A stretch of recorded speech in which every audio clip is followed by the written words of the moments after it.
శక్తి తైలాభిషేక ఆరాధన ఫిబ్రవరి 24 మంగళవారం. సమయం ఉదయం 8 గంటల నుండి. స్థలం ఎస్ఆర్ గార్డెన్స్, ఈనాడు ఆఫీస్, వైరా రోడ్, వెలుగుమట్ల, ఖమ్మం. ప్రార్థనా శక్తి తైలాభిషేక ఆరాధన ఫిబ్రవరి 25 బుధవారం. మొదటి ఆరాధన ఉదయం 7 గంటల నుండి. రెండవ ఆరాధన ఉదయం 10 గంటల నుండి. స్థలం సీతారాం టౌన్షిప్ ఎదురుగా, housing board colony, Nallapadu road, Guntur. ప్రార్థనా శక్తి తైలాభిషేక ఆదివారపు ఆరాధన సమయం ఉదయం 8:30 గంటల నుండి. స్థలం వైస్రాయ్ గార్డెన్స్, జుబ్లీ బస్టాండ్ ఎదురుగా, సికింద్రాబాద్.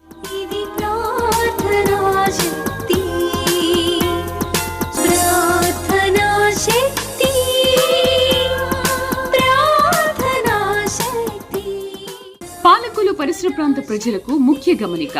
పాలకులలో మొదటి శుక్రవారం జరిగే ఆరాధన మార్చి 3 మంగళవారంకి మార్చబడింది. దయచేసి గమనించగలరు. ప్రార్థనా శక్తి తైలాభిషేక ఆరాధన మార్చి 3 మంగళవారం పాలకులు. స్థలం అడబాల గార్డెన్స్, ఎల్ఎన్టీ బిల్డింగ్స్ పక్కన, పెంకులపాడు రోడ్డు, పాలకొల్లు. ప్రార్థనా శక్తి తైలాభిషేక ఆరాధన మార్చి 3 మంగళవారం పాలకొల్లు. సమయం ఉదయం 10 గంటల నుండి. స్థలం అడబాల గార్డెన్స్, ఎల్ఎన్టీ బిల్డింగ్స్ పక్కన, పెంకులపాడు రోడ్డు, పాలకొల్లు. తాడేపల్లిగూడెం పరిసర ప్రాంత ప్రజలకు శుభవార్త. ప్రార్థనా శక్తి తైలాభిషేక ఆరాధన ప్రతి నెల మొదటి బుధవారం. సమయం ఉదయం 10 గంటల నుండి. NK highway grounds, Autonagar, Gudem highway bypass road, Tadepalligudem. ప్రార్థనా శక్తి తైలాభిషేక ఆరాధన ప్రతి నెల మొదటి గురువారం. సమయం ఉదయం 10 గంటల నుంచి. స్థలం తూర్పుగోదావరి జిల్లా, అమలాపురం దగ్గర, ఉప్పలగుప్తం. విజయవాడ పరిసర ప్రాంత ప్రజలకు శుభవార్త. ప్రార్థనా శక్తి తైలాభిషేక ఆరాధన ప్రతి నెల మొదటి శనివారం.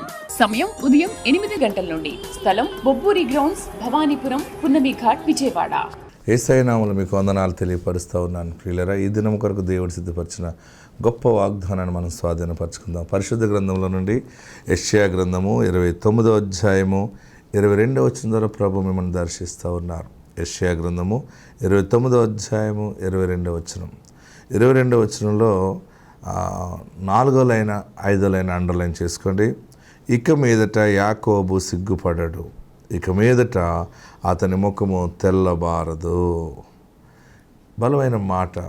యెషయా గ్రంథం 29వ అధ్యాయము 22వ వచనం ద్వారా ప్రభు మాట్లాడుతున్న గొప్ప మాట. అందుచేతను అబ్రహామును విమోచించిన యెహోవా యాకోబు కుటుంబమును గూర్చి ఇలాగు సెలవిచ్చుచున్నాడు. యాకోబు కుటుంబము గూర్చి ఇలాగు సెలవిచ్చుచున్నాడు. ఏమని? ఇక మీదట యాకోబు సిగ్గుపడడు. మీరు రాసుకోండి. యాకోబు సిగ్గుపడడు. దేవుడు నీ ఇంటి గురించి, నీ కుటుంబం గురించి చెప్తున్న గొప్ప మాట. యాకోబు అన్న ప్లేస్లో మీ పేరు పెట్టుకోండి. ఇప్పుడు నేనున్నాను అనుకోండి, ఎగ్జాంపుల్, మీరు ఇలా చదువుకోవాలన్నమాట. ఇక్కడ ఏమన్నాడు? ఇక మీదట యాకోబు సిగ్గుపడడు. ఇప్పుడు నేను నా పేరు పెట్టుకుంటాను. ఇక మీదట ఇస్సాకు సిగ్గుపడడు. తర్వాత ఇక మీదట అతని ముఖము తెల్లబారదు. మీరు అనుకోండి, నోట్ చేసుకోండి. మీ ఇంటి యజమాని పేరు పెట్టుకోండి. మీరు ఏ పనిలో ఉన్నా మీ పేరు ఇక మీదట నాతో చెప్పండి. ఇక మీదట డాష్ సిగ్గుపడదు. ఓకేనా? ఇక మీదట అతని ముఖము తెల్లబారదు. ఇక మీదట ఆమె ముఖము తెల్లబారదు. బలమైన వాగ్దానం దేవుడు నీ ఇంటికి ఇస్తున్నాడు. ఎందుకంటే ఆల్రెడీ వాగ్దానం కలిగిన కుటుంబం నీది. ఎంతో ప్రార్థనా బలముతో ఆశీర్వదించబడినటువంటి శక్తి నీ వెనకాల ఉంది. నువ్వు భయపడద్దు. దేవాతి దేవుడు ఈరోజు బలమైన మాట ఇస్తున్నారు. ఏంటంటే యాకోబు ఇక మీదట సిగ్గుపడడు. ఏ పని చేసినా అల్లరిపాలైపోయింది, అవమానం అయిపోయింది. ఆ పెళ్లి చేసిన ఎలాగైపోయింది, భూమి కొన్నాను ఎలాగైపోయింది, చదువుకున్నాను ఎలాగైపోయింది, ఉద్యోగం అలాగైపోయింది, బిడ్డ అలాగైపోయింది, ఈ బిడ్డ ఇలాగైపోయింది, అన్నీ కూడా అన్యాయం జరిగింది, నా బ్రతుకంతా ఇలాగ అయిపోయింది, సిగ్గుపడిపోయాను, నేను ఇంకెక్కడికి బయటికి రానంటే రాను, ఏ కార్యక్రమానికి వెళ్ళను, తలెత్తుకోలేను, ముఖం చూపించుకోలేనని ఏడుస్తున్నావు కదా. నీతో దేవుడు మాట్లాడుతూ ఉన్నాడు. ఇక నీవు సిగ్గుపడవు. ఎలా పడకుండా ఉంటావంటే ఆయన నీ ఎడల ఘనమైన కార్యము చేస్తున్నాడు. నువ్వు ఊహించలేదు కానీ బలమైన కార్యము దేవుడు జరిగిస్తున్నాడు. అది ఆశ్చర్యకరంగా జరిగినప్పుడు మరలా నీ ముఖము తెల్లబారదు. ముఖము తెల్లబారటం అంటే అంటే అనుకున్నది వచ్చేస్తుంది, జరుగుతుంది, రేపే జరుగుతుంది, లేకపోతే రేపు నా చేతికి అమౌంట్ వస్తుంది అని ఆశిస్తున్నప్పుడు అడిగిన వారు ఇస్తారని చెప్పి లాస్ట్ మినిట్లో సారీ చెప్పి నేను ఇవ్వలేకపోతున్నావు ఏదైనా నువ్వు ఆ డబ్బు వస్తుందని ఎన్నో ఆశలు పెట్టుకుంటావు, రావట్లేదు అని మాట విన్న వెంటనే నీ ముఖము తెల్లబారిపోతుంది. లేదా గర్భఫలం వచ్చింది, సడన్గా అబార్షన్ చేయవలసి వచ్చింది, సడన్గా హార్ట్ బీట్ లేదంటే ముఖం తెల్లబారిపోతుంది. గర్భఫలము ఇమీడియట్లీగా తీసేళ్ళైతే అవయవాలు సరిగా స్కాన్లు కనపడలేదు, ముక్కు లేదు, లేకపోతే అది లేదు, ఇది లేదు, చేతులు లేవు, రకరకాలుగా ఇప్పుడు ఎన్నో రిపోర్ట్స్ వస్తుంటే ముఖం తెల్లబారుతుంది. అయ్యో రాక గర్భఫలం వస్తే మళ్ళీ ఇదా అనే ఒక ఆశ్చర్యమైనటువంటి బాధ. అయితే ఈ దినాన్ని దేవుడు నీతో మాట్లాడుతున్న మాట ఏంటంటే, నీవు సిగ్గుపడవు, నీ ముఖము తెల్లబారదు. తెల్లబారకుండా ఉండటానికి బలమైన కార్యము నిజమైన దేవుడు జరిగించుచున్నాడు. యేసయ్య నీ ఇంట్లో గొప్ప కార్యము జరిగిస్తున్నాడు. ఏడవకండి. ఎందుకు ఏడుస్తున్నావు? దేవుడు నీతోనే మాట్లాడుతున్నాడు. ఎలా జరుగుతుంది? ఎన్నో వాగ్దానాలు ఉన్నాయి, ఎన్నోసార్లు ఆశ పెట్టుకున్నాను, ఏమీ జరగలేదు బాబు అని ఏడుస్తున్నావా? ఆయన మాట అబద్ధము కాదు, ఆయన కార్యము జరిగించబోతూ ఉన్నాడు. ఇక మీదట యాకోబు సిగ్గుపడడు, అతని ముఖము తెల్లబారదు. అదే వాగ్దాన ఆశీర్వాదం మీకు దేవుడు అనుగ్రహిస్తున్నాడు. ఆత్మ మీకు తోడుండును గాక. ఆమేన్. ప్రియులరా, వాక్య భాగంలోకి వెళ్దాం. కీర్తనల గ్రంథము 75వ అధ్యాయము 7వ వచనం చదువుకుందాం. దేవుడే తీర్పు తీర్చువాడు, ఆయన ఒకని తగ్గించును, ఒకని హెచ్చించును. 8వ వచనం, యెహోవా చేతిలో ఒక పాత్ర ఉన్నది, అందులోని ద్రాక్ష రసము పొంగుచున్నది, అది సంభారముతోను నిండి ఉన్నది, ఆయన దానిలోనిది పోయిచున్నాడు. భూమి మీద ఉన్న భక్తిహీనులందరూ మడ్డితో కూడా దాన్ని పీల్చి మృంగివేయవలెను.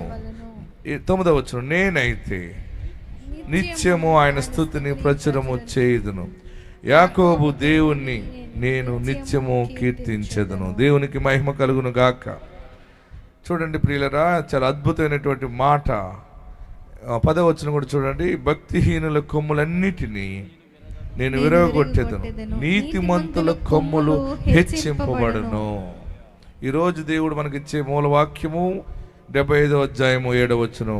దేవుడే తీర్పు తీర్చువాడు, ఆయన ఒకరిని తగ్గించును, ఒకరిని హెచ్చించు. ఈ మాట ఒక భక్తుడైనటువంటి సంగీత విద్వాంసకుడు, ఆయన పేరు ఆసాపు. ఏం పేరు ఆయన పేరు? ఆసాపు. ఆసాపు తాళాలు వాయిస్తూ ఉండేవాడు. ఏదైనా సంబరానికి ఉపయోగిస్తారు చూసారా, పెద్ద ఇత్తడి తాళాలు, ఘమ్ గల్ గల్ అంటాయి. అలాంటి పెద్ద ఇత్తడి తాళాలు వాయిస్తూ దేవునిని ఆరాధన చేసేవాడు ఆసాపు. ఇశ్రాయేలీలందరూ దేవునికి విరోధంగా కొన్ని సమయాలు ఉండటం ద్వారా దేవుడు వారిని పరీక్ష చేశాడు. వారికి శోధన కలగజేసి వారందరికీ జ్ఞానం రావటానికి వారిని దేవుడు శత్రువు చేతికి అప్పగించాడు. శత్రువు రాజు వచ్చి ఇశ్రాయేలీలందరినీ తీసుకెళ్ళిపోయినప్పుడు వారు అక్కడ శత్రువు దగ్గర ఉన్నప్పుడు, చెర అనుభవిస్తున్నప్పుడు, వారి చేత వెట్టి చాకరీ వారందరూ చేయించుకుంటున్నప్పుడు, పనులన్నీ అయిపోయిన తర్వాత ఆసాపు ఈ యొక్క ఫారెస్ట్ డిపార్ట్మెంట్ మీద అధికారిగా నిలబడ్డాడు. అక్కడ అడవిలో దొంగలు చెట్లు ఎవరు కొట్టుకుపోకుండా చూడటానికి ఆసాపును వేశాడు. ఇశ్రాయేలీలందరూ కూడా పొలాల్లో, తోటల్లో, అడవుల్లో ఉండి వారు భోజనాలు వండుకుని తిన్న తర్వాత అందరూ కలిసి వారు ఆరాధన చేస్తూ ఉంటే వారందరినీ ఆరాధనలో నడిపేవాడు ఆసాపు. ఆసాపు మంచి గాయకుడు, మంచి వాయిద్యాలు వాయించేవాడు. ఆయన తాళాలు వాయిస్తే ఘల్ ఘల్ అనిపోయి గూడాల్లో ఉన్న ఇశ్రాయేలీలందరూ బయటకు వచ్చి ఆరాధన చేసేవారు. అయితే ఒకరోజు ఆసాపుకి బాధ కలిగింది. ఎంత భక్తిపరుడైనా కానీ ఒకరోజు ఏమని బాధ కలిగిందంటే, దేవుడిని మనం నమ్ముకున్నాం, మనము మాట్లాడే దేవుడిని నమ్ముకున్నాం, మన పక్షముగా ఉన్నవాడు నిజమైన దేవుడు. ఇంత గొప్ప దేవుడు మనకుండగా మనం ఎందుకు శత్రువు చేతిలో ఉన్నాము? దేవుడు లేని ప్రజలు, నిజమైన దేవుణ్ణి కలిగి లేని ఆ ప్రజల గురించి చూస్తూ వారు సంతోషముగా ఉన్నారు, ఇల్లు కట్టుకుంటున్నారు, మేడలు కట్టుకుంటున్నారు, మిద్దెలు కట్టుకుంటున్నారు, వ్యాపారాలు చేస్తున్నారు, బాగున్నారు. ఇంత ప్రార్థనలు చేస్తున్నాము, ఇన్ని వాక్యాలు నేర్చుకుంటున్నాము, ఇంత క్రమంగా ఉంటే మనము ఎందుకు ఇంత పాకీ జీవితం జీవిస్తున్నాము అనేది ఆసాపుకి కలిగింది. ఎవరు కలిగింది? ఆసాపుకి. చూడండి 74వ అధ్యాయంలో చాలా క్లియర్గా కనబడుతూ ఉంటుంది. చూడండి 4వ వచనం చదవండి. నీ ప్రత్యక్షపు గుడారములో 74వ అధ్యాయము 4వ వచనం. నీ ప్రత్యక్ష గుడారములో నీ విరోధులు ఆర్భాటించుచున్నారు, విజయధ్వజములన్నీ తమ ధ్వజములను వారెత్తి ఉన్నారు. దట్టమైన చెట్ల గుబురు మీద జనులు గొడ్డళ్ళు నెత్తినట్లుగా వారు కనబడదురు. ఇప్పుడు వారు గొడ్డళ్లను సమ్మెటలను చేత పట్టుకుని దాని విచిత్రమైన పనిని బొత్తిగా విరగగొట్టుదురు. ఇలాగ చేస్తున్నారు. 74వ అధ్యాయం 2వ వచనంలోకి వస్తే మొదటి నుంచి చూడండి. 74 మొదటి. దేవా, నీవు నిత్యము మమ్మను విడినాడితివేమి? నీవు మేపు గొర్రెల మీద నీ కోపము ఏంటి? మమ్మల్ని విడిచిపెట్టేసావు, మాకు ఎంత అప్పులు, ఎప్పుడు ఈ బాధలు, నువ్వు విడిచిపెట్టేవని ఆసాపు చాలా మనసు బాధ కలిగి ఏడుస్తూ దేవుని సన్నిధిలో అంటున్నాడు. ఏమంటాడంటే, నీవు మమ్మల్ని విడిచిపెట్టావు, ఇలాగుంది. ఎందుకంటే మాకంటే వారు బాగున్నారు, వీరు బాగున్నారు, వారి వ్యాపారాలు బాగున్నాయి, వీరి వ్యాపారాలు బాగున్నాయి, వారికి పిల్లలు పుట్టుతున్నారు, వీరికి పుడుతున్నారు, కష్టాలన్నీ మాకెందుకున్నాయి? నీవు మా మీద కోపగించేవని అలాగ బాధ ఎక్కువైపోయి ఆ బాధ అంతా ఎలా చెప్తున్నాడంటే, నీ స్వాచ్ఛ గోత్రమును నీవు పూర్వము సంపాదించుకుని మోచించిన నీ సమాజం జ్ఞాపకం తెచ్చుకున్నాము. 3వ వచనంలో శత్రువులు పరిశుద్ధ స్థలములో సమస్తమును పాడు చేయుచున్నారు, నిత్యము పాడైయుండు చోట్లకు విజయము చేయము అని ఇలాగా శత్రువులు ఇలా చేస్తున్నారు, అలా చేస్తున్నారు, వాళ్ళే బాగున్నారు, వీళ్ళే బాగున్నారు అని మొదలుపెట్టాడు ఆసాపు. అలా ఎందుకు చేసేయండి? 74వ అధ్యాయం అంతా మనం చూస్తే క్లియర్గా ఆయన దేవుని వైపు చూడకుండా మనుషుల స్థితిగతుల వైపు చూస్తున్నాడు. ఎటు చూశాడు? వారుకున్నాయి, వీరుకున్నాయి అంటూ అనుకుంటాం కదా కొన్ని సమయాల్లో. ఆసాపు కూడా అలాగే అనుకున్నాడు. అప్పుడు ఆసాపుకి ఒకరోజు ఆత్మ గ్రహింపైన తర్వాత అప్పుడు ఆసాపు, నేను ఎందుకు వీళ్ళ వైపు చూస్తున్నాను, నేను దేవుని వైపు చూడాలి కదా అని చెప్పి దేవుని వైపు చూడటం మొదలుపెట్టాడు. ఆసాపు దేవుని వైపు చూడటం మొదలుపెట్టాక 12వ వచనం దగ్గర నుంచి ఆయనకి మనస్సు అంతా కూడా చాలా దీవెనకరంగా మారింది. అప్పుడు అంటున్నాడు, పురాతన కాలం మొదలుకొని దేవుడు నా రాజై ఉన్నాడు, దేశములో మహారక్షణ కలుగజేయుడు ఆయనే, నీ బలము చేత సముద్రమును పాయలుగా చేసితివి, జలములలో భుజంగముల శిరస్సులను నీవు పగలగొట్టితివి, మకరం యొక్క శిరస్సును నీవు ముక్కలుగా కొట్టితివి, అరణ్యవాసులకు దానిని ఆహారముగా ఇచ్చితివి. అందరూ అండర్లైన్ చేసుకోండి. అరణ్యవాసులకు దానిని ఆహారముగా ఇచ్చితివి, బొగ్గులను నదులను పుట్టించితివి, నిత్యము ప్రవహించు నదులను నీవు ఇంకా చేసితివి. పగలు నీదే. అందరు చూడండి, పగలు నీదే, రాత్రి నీదే, సూర్యచంద్రులను నీవే నిర్మించితివి. ఆగండి, చూడండి ఎంత అంటే 74వ అధ్యాయము మొదటి నుంచి చాలా మనసు బాధ కలిగింది. మాకేంటి ఇన్ని కష్టాలు, దేవుణ్ణి కలిగి ఉన్న మాకెందుకు కష్టాలు అనుకున్నాడు. తర్వాత ఆయన దేవుని వైపు చుట్టం మొదలుపెట్టి, మా పురాతనం నుంచి ఎన్నో గొప్ప కార్యాలు చేసావు బాబు, ఇంకా గొప్ప కార్యాలు చేస్తావు, అరణ్యములో నీటినిచ్చావు, ఆహారం పెట్టావు, నీటి బొగ్గులను కలుగజేసావు, ఈ కష్టకాలంలో కూడా నీవు మమ్మల్ని బయట పాడేస్తావు అని విశ్వాసంతో మాట్లాడుతూ, కష్టాలు వస్తాయి, నష్టాలు వస్తాయి, దాని వెనక గొప్ప ఆశీర్వాదం కూడా వస్తుంది అని చెబుతూ ఎలా అన్నాడంటే, పగలు నీదే, రాత్రి నీదే. చాలా మందికి రాత్రి ఇష్టం ఉండదు. రాత్రి ఇష్టం ఉంటుందా? చెప్పరే మీరందరూని? అందరికీ పగలే ఇష్టం, ఎందుకంటే వ్యాపారానికి వెళ్ళిపోవచ్చని, పనికి వెళ్ళిపోవచ్చని, ఆ డబ్బులు సంపాదించుకోవచ్చని, గడ్డి కొయ్యొచ్చని, గేదె పాలు పితకొచ్చని, అమ్మేయచ్చని, కిరాణా తెచ్చుకోవచ్చని, పెళ్లి చేసుకోవచ్చని. రాత్రి ఏ పని జరగదు, అందరూ పండుకుంటారు. చాలామందికి రాత్రి ఇష్టం ఉండదు.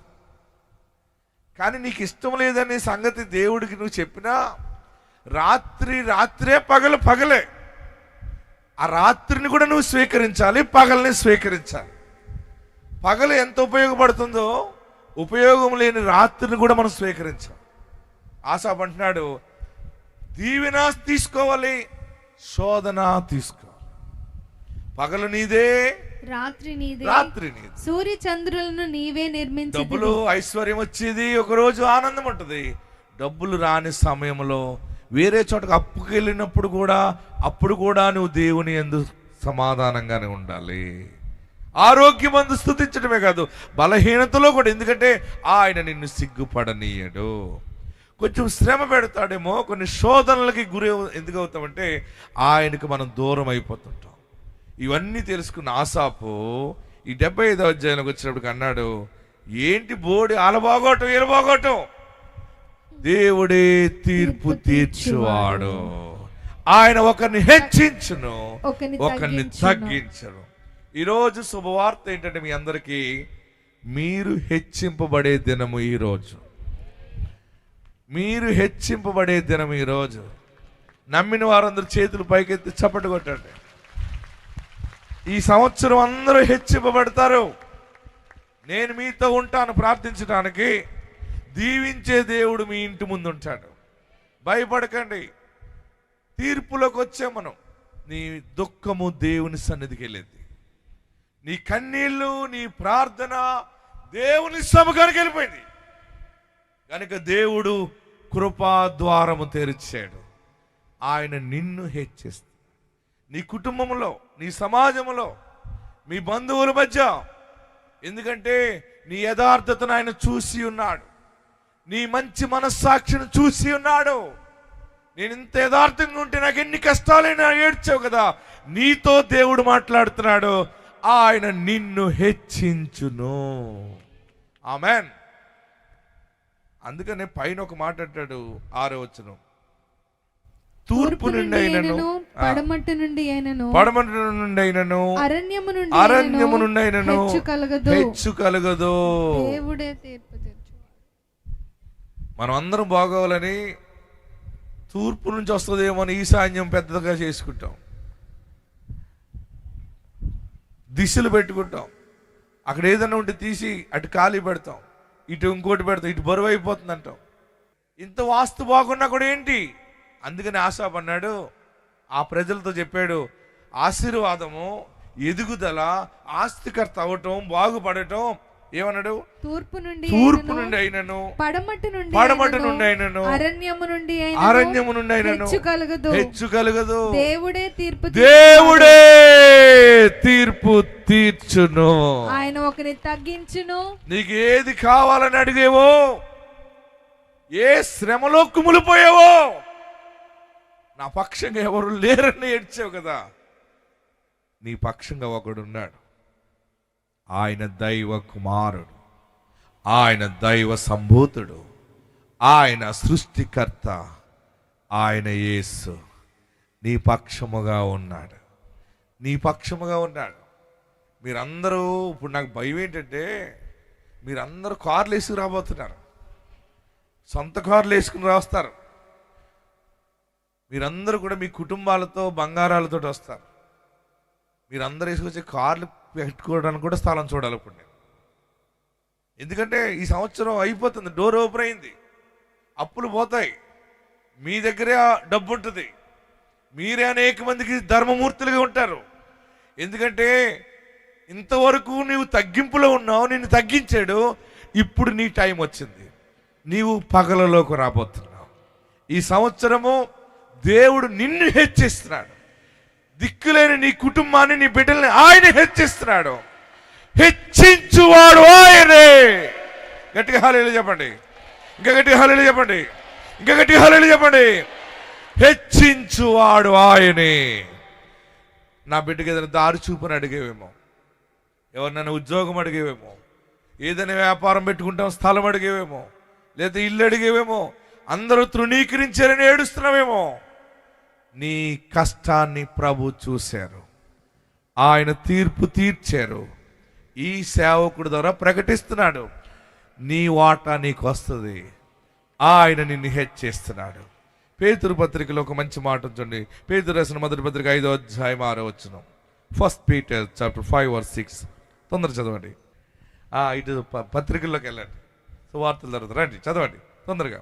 పేతురు రాసిన మొదటి పత్రిక 5వ అధ్యాయం 6వ వచనం దగ్గర నుంచి. దేవుడు తగిన సమయమందు, ఆమేన్, దేవుడు తగిన సమయమందు మిమ్మును హెచ్చించినట్లు, అమ్మా అయ్యా, దేవుడు తగిన సమయమందు మిమ్మల్ని హెచ్చించినట్లు ఆయన బలిష్టమైన చేతి క్రింద, అమ్మో, ఆయన బలిష్టమైన చేతుల క్రింద దీన మనస్కులయుండుడి. దీన మనస్కులయుండుడి.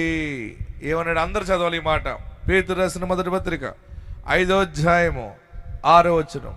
ఒకవేళ మీరు ఎవరికైనా బైబిల్ లేకపోతే రాకపోతే అక్కడ LED మీద వస్తుంది చూడండి, వాక్యం చదవండి. దేవుడు తగిన సమయమందు, గట్టిగా చెప్పాలి, ఏ సమయం? హెచ్చించినట్లు, దేవుడు తగిన సమయమందు. తగిన సమయం వచ్చేసింది. అది ఈ నెల, ఈ రోజు నుండే నీకు తగ్గ టైం వచ్చింది. నీకు మంచి సమయం ఆసన్నమైంది. తగిన సమయము, నీళ్లు ద్రాక్షారసముగా మారే సమయము, గర్భఫలము కలిగే సమయము, ఇల్లు కట్టే సమయము, పెండ్లి చేసే సమయము, ఉద్యోగములో జాయిన్ అయ్యే సమయము, ఆయన నిన్ను హెచ్చించు సమయము. అందరూ వాక్యాన్ని చదవాలి. 3 అంకెలు చదవాలి. 1 2 3. ఎస్, దేవుడు తగిన సమయం, గట్టిగా చెప్పాలి. గట్టిగా, నాకు వినబడట్లేదు వెనకాల నుంచి. దేవుడు తగిన దేవుడు తగిన సమయమందు మిమ్మును మిమ్మును హెచ్చించినట్లు ఆయన బలిష్టమైన చేతి క్రింద దీన మనస్కులై ఉండుడి. నీ దీనత్వాన్ని, నీ దీన మనసుని, నిన్ను ఆయన చూచేరు. హల్లెలూయా చెప్పండి. తగిన సమయం ఇది. దేవుడు మిమ్మల్ని హెచ్చించును. ఆజ్ఞలు పాటించాలి. అందరూ లేచి నిలబడదు. ఎక్కడున్నవారు అక్కడ లేచి నిలబడి 2 చేతులు ఆకాశం వైపు చాపి, అయ్యా నీ మాట వింటాను బాబు, ఇక నీ ఆజ్ఞలు పాటిస్తాను, నేను తప్పులు చేయనయ్యా. ఈ దరిద్ర స్థితి అంతా కూడా నువ్వు తీసేస్తున్నావని నీ సేవకుడు ద్వారా మాట్లాడావు. ఫైనాన్షియల్గా బాగుగా లేక చిక్కుపోయేవా? అవమానంతో కృంగిపోతున్నావా? వడ్డీలు కట్టలేకపోతున్నాను ఏడుస్తున్నావా? ఐశ్వర్యవంతుడు యేసు దగ్గరికి వచ్చాను. అందరూ 2 చేతులు పైకి చాపి, ఎక్కడున్నవారు అక్కడ 2 చేతులు పైకి చాపి, నీ మాట విన్నాను, శ్రద్ధగా జీవిస్తాను, ఆజ్ఞలు పాటిస్తానయ్యా, ఇక నేను పాపము చేయను బాబు, కరుణామయుడా యేసు ప్రభువా నా చెయ్యి పట్టుకోవా, నన్ను పవిత్రపరచు, నీ బిడ్డగా స్వీకరించు, నీ బిడ్డగా స్వీకరించు, నాకు తండ్రిగా నీవు ఉండాలి. అందరూ ప్రార్థన చేయండి. నా పాపాలు క్షమించయ్యా, నన్ను పరిశుద్ధపరచయ్యా, నన్ను 2 అంతలుగా దీవించు. హెచ్చించువాడు నీవు, దీన మనసుతో ఉండమన్నావు. నేను తగ్గించుకుంటున్నాను. నేను నీ యందు విధేయతగా ఉంటాను. నీ శరణు చచ్చి ఉంటాను. నా ఇంటికి యజమానుడిగా ఉండాలి, నా వ్యాపారానికి యజమానుడిగా ఉండాలి, నా ఇంటికి కాపరిగా ఉండాలి. నా దీన స్థితిని ఎరిగి నాతో మాట్లాడేవి. ఈరోజు నిన్ను నమ్మిన వారు దరిద్రులుగా ఉండరు బాబు. నువ్వు తలగా చేసేవాడువే, నిన్ను తలగా చేస్తాను కానీ తోకగా చెయ్యను అని మాట్లాడావు. చెప్పుకోలేక ఏడుస్తున్నావా? చెప్పుకోలేని బాధతో ఉన్నావా? దేవుడి దినము నీతో మాట్లాడుతున్నాడు. పరిశుద్ధాత్ముడు నీతో మాట్లాడుతూ ఉన్నాడు. ఆయన నీ చెయ్యి విడువడు. దుఃఖములో ఉన్నవా? దారి లేదు బయటపడటానికి, మునిగిపోయాను, పడిపోయాను ఏడుస్తున్నావా? నాకున్న రోగం ఎలా తగ్గుతుంది? నాకు ఎప్పుడు గర్భఫలం వస్తుంది? నేను ఎప్పుడు ఇల్లు కట్టుకుంటాను? మరలా అందరి ముందు నేను నిలబడ్డానని, నేను తలగా ఉన్నానని ఎప్పుడు కనపరుచుకుంటాను? ఏడుస్తున్నావా? దేవుడి దినమే ద్వారము తెరుస్తా ఉన్నాడు. దేవుడి దినమే నీ పట్ల తగిన సమయం అనుగ్రహిస్తున్నాడు. దేవుని ఆజ్ఞలు పాటించడానికి సిద్ధపడు. దేవాని ఆజ్ఞలు పాటిస్తాను, కుటుంబాన్ని విధేయతగా చూసుకుంటాను, నీ వాక్యాన్ని ధ్యానిస్తాను. మీకేం కావాలో అడగండి. నీ కన్నీళ్లను ఆయన చూస్తున్నాడు. ఆయన నిన్ను జ్ఞాపకం చేసుకున్నాడు. హల్లెలూయా.